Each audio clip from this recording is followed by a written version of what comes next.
राधे राधे महाराज जी। महाराज जी, मैं मेरी परेशानी से बचने के लिए मैं कई बार झूठ बोलता हूँ, पर वही झूठ मुझे और बड़ी मुसीबत में फंसा देता है। मेरी इस आदत से मेरी पत्नी मुझ पर विश्वास करना मुश्किल हो गया है। मैं हर समय विश्वास दिलाता हूँ। कई बार ऐसा लगता है कि हम झूठ से निकल जाएंगे, लेकिन निकल जाने पर भी हम फंस ये जाएंगे। आदत कैसे छोड़ूं? भाई, अब इसको तो तुम्हें अंदर से विचार के द्वारा छोड़ना होगा कि कई बार आप ही नहीं, सब लोग चालबाजी से, झूठ से हम हेलो कहा हो यार, मिलना चाहते हैं, बोले इस समय तुम आगरे में हैं और बगल में पड़ोस में खड़ा है हो। मोबाइल से भी बहुत झूठ बोला जाता है, नहीं बोला जाता है। तो हमें लगता है कि हम झूठ बोलकर बड़ी सफाई से बच जाते हैं, लेकिन नहीं, वही हमारी गंदी आदत हमको सत्य से दूर कर देती है। नहीं, असत्य संपादक बन जा, और जब झूठ पकड़ी जाएगी, पकड़ तो जाएगी ना। जैसे आपने कहा, पत्नी ने विश्वास करना बंद कर दिया, बहुत बड़ा घाटा हो गया। हमारे पति पत्नी के संबंध में अविश्वास घुस गया, बहुत बड़ा घाटा हो गया। अब आप सत्य भी बोलोगे ना तो नहीं माना जाएगा, बहुत समझना चाहिए। एक गांव का लड़का गांव वालों को परेशान करने के लिए अपने मित्रों से कहा, देखो अरे भेड़िया आया, खूब हल्ला मचाया। तो गांव के लोग दौड़े गए रहे। बोले क्या? बोले हंसी मजाक के लिए बुलाया था। अब असली में एक दिन भेड़िया दबोच लिया। बोले भेड़िया आया। गांव वालों ने सोचा हंसी मजाक ही कर रहा होगा, भेड़िया ने मार डाला। समझ रहे हो? अगर हम झूठ बोलेंगे तो कभी सत्य बोलेंगे तो भी हमारी सत्य बात झूठ मान ली जाएगी कि ये झूठ बोलता है आदमी। हमें लगता है झूठ को धीरे धीरे कम करना चाहिए।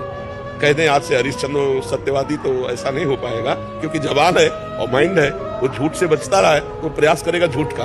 धीरे धीरे हम अगर हम सत्य बोल देंगे तो फांसी थोड़ी चढ़ा दी जाएगी। हमारे आचरण सही हो जाएंगे, हमारा जीवन सही हो जाएगा। लोग कहते हैं व्यापार में झूठ बोलना ही पड़ेगा। हम कहते हैं क्यों झूठ बोलोगे? सबको ही जानते हैं व्यापार मुनाफा के लिए किया जाता है। तो ये बंदा जो वस्तु बेच रहा है, इसका भी परिवार है, इसकी भी दुकान मकान है, उसके लिए खर्चा इसी से ले रहा होगा। तो अब ये कहने की जरूरत कि देखो भाई साहब, ये जो चीज है ये 120 की पड़ती है हमें, और हम कसम से कह रहे हैं मुनाफा नहीं लेंगे, आप 120 कर, और वो है 70 की। वो कसम खा के उस झूठ बोल करके 30-40 रुपया अगर बचा पाए, वो तुम्हारे लिए सुखकारी नहीं होंगे। प्राय लोग ऐसे करते हैं, कसम कह रहे हैं आपके कारण केवल दे रहे हैं, आप आओ, तुम इतना बड़ा व्यापार खोले हो, हमसे इतना व्यवहार मानते हो। वो कसम पूर्वक बोलना, ऐसे बोलना, ये सब गलत। भाई ये 120 की है, जैसे मान लो पूछा 120 की है, मुनाफा हम जितना हमारा बनता उतना ले लिया, आपको लेना ले, नहीं चले जाओ। तो ये जरूर है कि आप थोड़े दिन में प्रकाशित हो जाएंगे कि आदमी बेईमान नहीं है, ये एक दाम में बेचता है, तो एक दाम वाले आएंगे आपकी दुकान में। तो हमें लगता है सत्य से चलने पर थोड़ा जरूर लगेगा कि आप देर में धनी बनेंगे, लेकिन अच्छे धनी बन जाएंगे।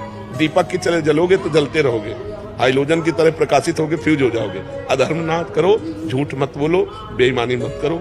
पत्नी से कह दो हम वृंदावन होके आ रहे हैं। अब हरिश्चंद्र